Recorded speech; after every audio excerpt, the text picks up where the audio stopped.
Hi, I am Hina. Welcome to Shikshapedia. और बच्चों, कैसे हैं आप सभी अच्छे होंगे, हैप्पी होंगे, हेल्दी होंगे। मैं आपका स्वागत करती हूँ इस शिक्षा के प्लेटफॉर्म शिक्षापीडिया पर। आज क्लास 11th की जो फिजिक्स है उसका लेक्चर चैप्टर नंबर 1 चल रहा है आपका, और लेक्चर है आपका लेक्चर नंबर 3। देखिए, इसमें प्रीवियस जो क्लासेज आपकी हो चुकी हैं उसमें हम मूल मात्रकों के बारे में पता कर चुके हैं, मूल मात्रक क्या होते हैं।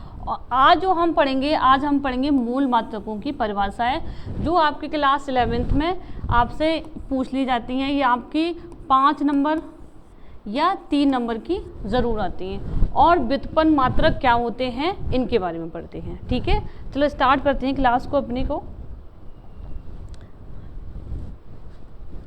देखिए, मैंने क्या किया है, मात्रकों के प्रकार ये मैं आपको बता चुकी हूँ। मूल मात्रक क्या होते हैं और पूरक मूल मात्रक क्या होते हैं। देखिए, मैंने आपको बताया था मूल मात्रक हमारे कितने होते हैं, 7 होते हैं।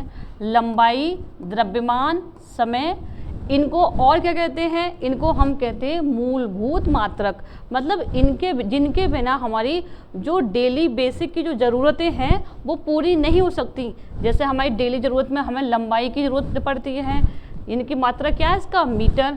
द्रव्यमान यानी कि वजन, परिमाण, द्रव्यमान कहलाता है। इसको हम चीज़ें, जब भी हम किराना स्टोर पर जाते हैं चीज़ों को लेके आते हैं, उसका क्या वेट कराते हैं, उसका हम द्रव्यमान वेट कराते हैं, तो उसको हम ज़रूरत होती है। और समय तो हमारे साथ साथ चलता ही है।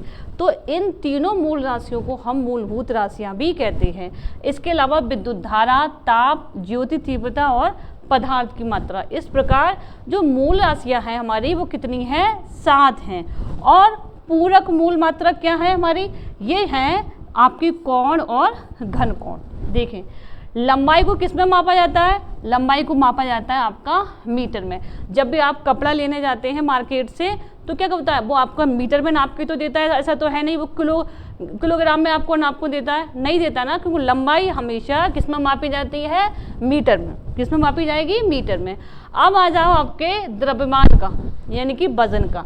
जब भी आप किराना स्टोर पर जाते हैं, वहाँ से आपने चीनी ली, आपने सब्जी की दुकान पर गए, वहाँ से सब्जी ली, सब कुछ जो भी परिमाण है, जो वजन है, द्रव्यमान है, किस में नापा जाता है, वो नापा जाता है आपका किलोग्राम में। अब आपका समय आपकी जो टाइम वॉच है किस में नापते हैं आप उसको, सेकंड में नापा जाता है।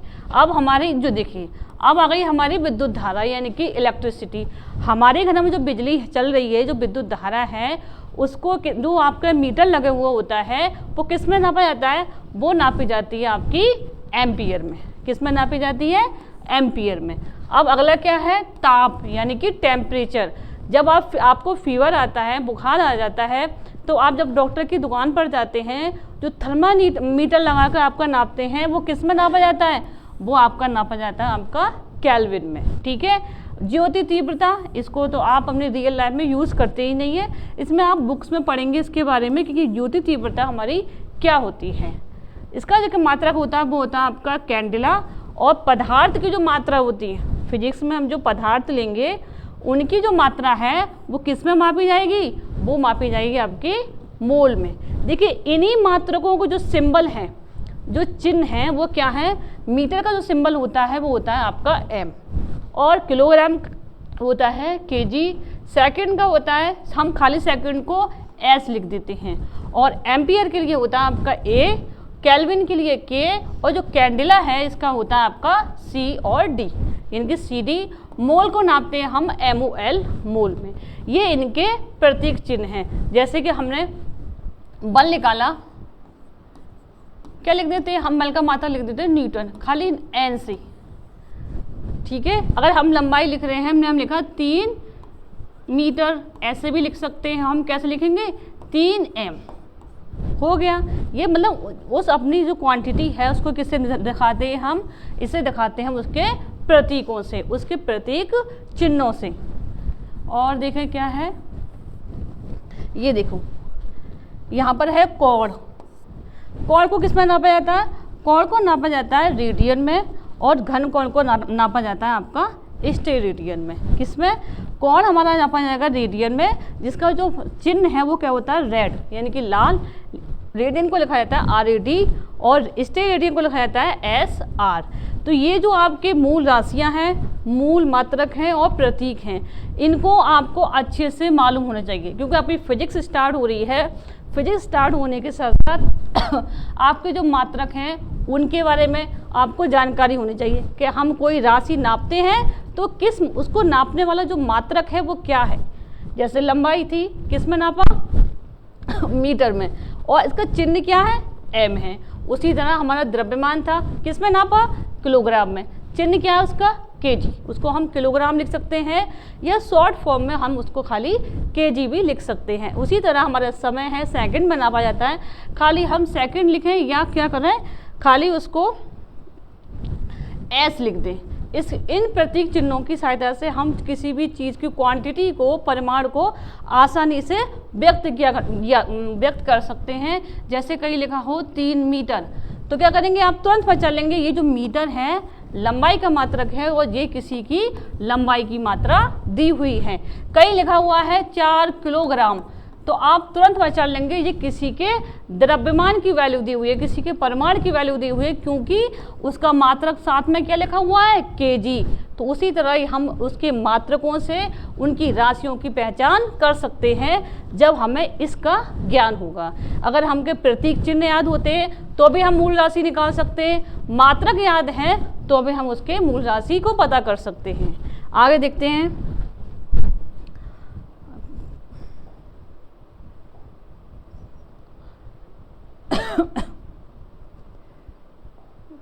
देखें, कुछ परिभाषाएं हैं जो बहुत इंपॉर्टेंट है आपके एग्जाम के लिए। फर्स्ट ईयर में जब भी एग्जाम होते हैं ना, हाफ ईयरली एग्जाम, उसमें इन परिभाषाओं के बारे में पूछा जाता है। जिसमें इंपॉर्टेंट है आपकी मीटर की परिभाषा, कि मीटर की परिभाषा क्या है। देखिए, 1 मीटर वह दूरी है। आप तो जानते हैं मीटर किसका मात्रक होता है? मीटर जो मात्रक होता है वो होता है दूरी का। कैसी दूरी है? जो प्रकाश निर्वात में, जो आपका प्रकाश है वो कहाँ पर है? निर्वात में, जहाँ पर हवा नहीं है। निर्वात का मतलब होता है जहाँ पर एयर को टाइट है, एयर नहीं है, जहाँ पर मैं 1 सेकंड में इतने भी भाग में तय करता है। एक दूरी के 1 मीटर कौन सी दूरी है? 1 मीटर वह दूरी है जो निर्वात में 1 सेकंड के इतने में भाग में तय की जाती है। उस दूरी को हम क्या कहते हैं? उस दूरी को हम कहते हैं 1 मीटर। समझ में आया? कौन सी दूरी है? 1 मीटर वह दूरी है जो निर्वात में कितने? 1 सेकंड के, कोई 1 सेकंड है इसके इतने भी भाग में तय की जाती है। वो कौन सी दूरी हो गई? वो आपकी 1 मीटर दूरी हो गई। क्लियर हुआ? अगला है आपका किलोग्राम। आपसे पूछा जाएगा एक जो किलोग्राम है इसकी परिभाषा बताइए, इसकी वैल्यू क्या है। देखो कैसे लिख रही है, इनके अनुसार पेरिस के निकट सैब्रिस में स्थित, देखे जो आपका पेरिस है वहाँ पर जो आपके जो मात्रक थे, मूल राशियाँ थी, इनकी जो मात्रा निर्धारित की गई है, मतलब 1 मीटर स्त्री मात्रा है और 1 किलोग्राम आपकी इतनी मात्रा है, वो कहाँ पर स्टेबल की गई है? वो आपके सैब्रिस में स्थित अंतर्राष्ट्रीय मापतौल ब्यूरो है, वहाँ पर निर्धारित की गई है कि 1 मीटर जो है इसका मान है और 1 किलोग्राम आपका इसका मान है। तो 1 किलोग्राम किसका मान है? देखिए, 4 डिग्री सेल्सियस पर इतने घन पानी का द्रव्यमान को हम कहते हैं 1 किलोग्राम। ठीक है, 4 डिग्री सेल्सियस है और उसके इतने घन सेंटीमीटर पानी का जो द्रव्यमान होता है उसको हम कहते हैं 1 किलोग्राम। जिस तरह 1 मीटर की वैल्यू कितनी थी? जब हम प्रकाश में, जहाँ पर हवा नहीं है, निर्वात है, वह 1 सेकंड के इतने में भाग में जो हम दूरी तय करते हैं उसे कहते हैं 1 मीटर। और 1 किलोग्राम क्या है? 1 किलोग्राम वो मान है जो हमारे अंतर्राष्ट्रीय मापतौल अंतरिक्ष ब्यूरो है, जिन्होंने सेट किया करके रखा हुआ है कि 4 डिग्री सेल्सियस पर इतना घन सेंटीमीटर पानी का जो द्रव्यमान है उसी को हम कहते हैं 1 किलोग्राम। क्लियर हुआ? इन दोनों परिभाषाओं को आपको याद करना है, जो आपके हाफ ईयरली एग्जाम में आने की बहुत ज़्यादा चांसेस है। देखें अगला क्या है, सेलेक्ट हो जाइए, क्लीन हो गया, कितना होंगे क्लीन। चले अगला क्या है आपका, अगली सेकंड परिभाषा है आपकी सेकंड की। मैंने जो आपके मूलभूत मात्रक है ना उन्हीं की डेफिनेशन ली हुई है। देखिए सेकंड क्या है, सेकंड है 1967 मैंने आपको बताया था जो परिभाषा आपकी स्वीकृत की गई, यानी कि जो मानी गई, कब मानी गई? 1967 के अनुसार 1 सेकंड समय अंतराल वह समय है जो एक परमाणु है आपका सीज़ेरम, इसकी जो द्वारा एनर्जी उत्सर्जित होती है हमारी तरंग दैर्घ्य उस इतने कंपन करता है। समझ में आया क्या हुआ कि 1966 में जो परिभाषा दी गई थी आपकी सेकंड की, उनके अनुसार समय वो अंतराल है। क्या है? अंतराल है, कि टाइम है। कौन सा? जो CGM 133 परमाणुओं द्वारा उत्सर्जित विशेष तरंग दैर्घ्य वाले विकिरण क्या करते हैं? कंपन करते हैं, एक्टिविटी करते हैं। कौन? कोई आपके तरंग, विशेष तरंग दैर्घ्य वाली तरंग क्या होती है? इस तरह, ठीक है। जो तरंग हमारी जो वेव होती है, तरंग होती है, इस तरह इतने कंपन करती है, उस समय को हम कहते हैं 1 सेकंड। क्लियर हुआ कि हमारा सीज़ेरम परमाणु है जो इतनी तरंग दैर्घ्य वाला है, इतने सारे कंपन करता है, उस समय अंतराल को हम कहते हैं सेकंड। क्लियर? अब है आपकी डेफिनेशन एम्पियर की। एम्पियर क्या होता है? किसका मात्रक है? विद्युत धारा का मात्रक है। देखिए इनकी जो डेफिनेशन है जो कहाँ पर दी गई है आपको याद होना चाहिए, जो हमारे सिविल्स में जो हमारी मीटिंग हुई थी वहीं पर। देखो इसमें क्या लिखा हुआ है? चालकों में प्रवाहित की जाने वाली प्रत्येक चालक की प्रति मीटर लंबाई। आप जानते हैं विद्युत धारा कहाँ पर प्रवाहित होती है? हमारे चालकों में, यानी कि कंडक्टरों में। तो वही लिखा हुआ है चालकों में प्रभावित करने वाले चालक की जो प्रति मीटर लंबाई। बहुत सारी लंबाई आपको दी है, आपको क्या लेना है? प्रति मीटर लंबाई, इसका 1 मीटर वाला पार्ट। इसमें कितना फोर्स लगा हुआ है? इसमें आपको फोर्स लगा हुआ है 2 × 10⁻10। इसमें न्यूटन का बल उत्पन्न कर दिए। कोई लंबाई है, उस लंबाई पर आपके प्रति मीटर पर कितना फोर्स होना चाहिए? 2 × 10 की घात, यहाँ पर 4 था, लिखा हुआ नहीं है। इतना न्यूटन का जो बल लगता है, उस एम्पियर को हम कहते हैं, उस धारा को कहते हैं 1 एम्पियर। सिंबल क्या है आपका? A। क्लियर? आगे देखें, देखिए अब आ गए व्युत्पन्न मात्रक। क्या होते हैं व्युत्पन्न? इनके शब्द में ही छुपा हुआ है व्युत्पन्न, यानी कि उत्पन्न। क्या छुपा हुआ है? उत्पन्न। कहीं से उत्पन्न हो रहे हैं, ये ड्राइव हो रहे हैं। कहाँ से हो रहे हैं? मूल राशियों से। किससे उत्पन्न होते हैं? जो मात्रक आपके मूल राशियों की सहायता से बनाए जाते हैं उनको हम कहते हैं व्युत्पन्न राशियाँ हैं, और इनको मापने वाले जो मात्रक हैं वो आपके व्युत्पन्न मात्रक कहलाते हैं। कहाँ से? वे भौतिक राशियाँ जिन्हें मूल राशियों की सहायता से हम प्राप्त कर सकते हैं, हमारी क्या कहलाती है? व्युत्पन्न राशियाँ कहलाती हैं, और इनके मात्रक आपके व्युत्पन्न मात्रक कहलाते हैं। जैसे अब बात करते हैं हम आयतन की। किसके बारे में बात करते हैं? आयतन की। क्या फॉर्मूला होता है?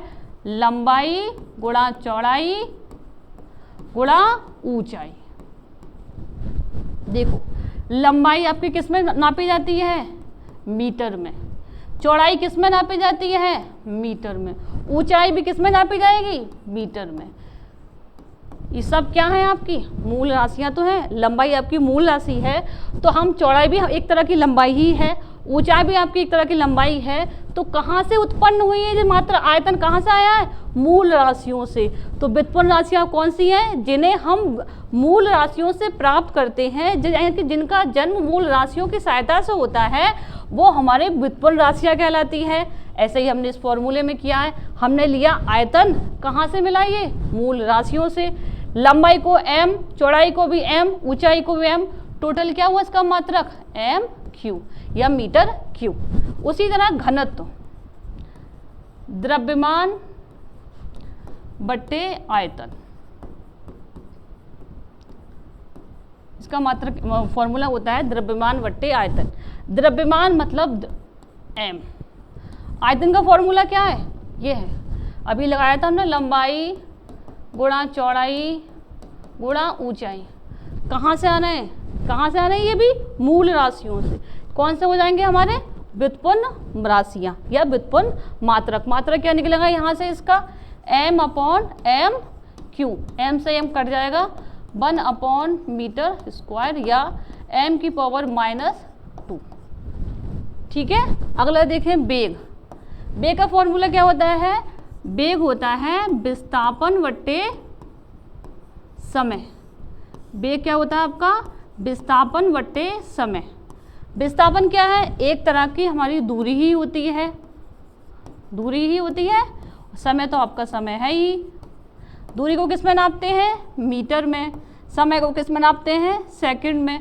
मात्रक क्या हो गया? मीटर प्रति सेकंड। उसी तरह आपका क्या है? त्वरण।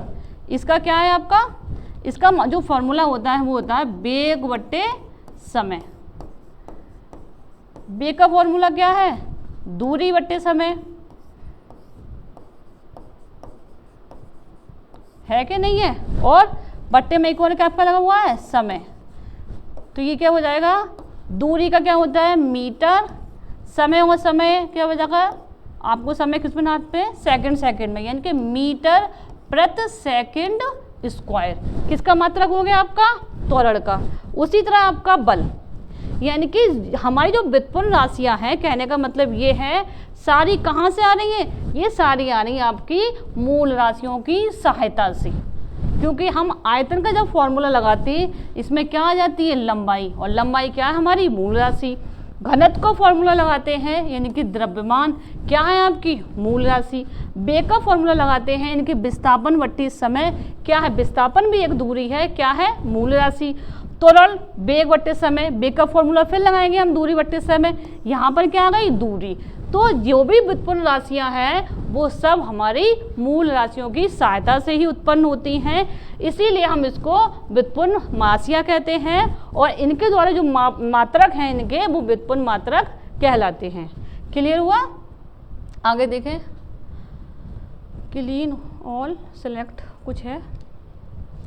आज की क्लास के लिए इतना ही। आज हमने क्या जाना? जो हमारी जो मूल राशियां हैं उनको हम कैसे रिप्रेजेंट करते हैं, और हमारे व्युत्पन्न राशियां क्या होती हैं? क्या होती हैं? वे राशियां जो मूल राशियों की सहायता से उत्पन्न होती हैं हमारी व्युत्पन्न राशियां कहलाती हैं, और इनके द्वारा जो जिनका इनको नापा जाता है, मापा जाता है, वो इसके मात्रक कहलाते हैं, यानी कि व्युत्पन्न मात्रक कहलाते हैं। तो शिक्षा के इस प्लेटफॉर्म से पढ़ते रहिए, अपनी शिक्षा को आगे बढ़ाते रहिए। आज के लिए इतना ही। Thank you. हाय बहन।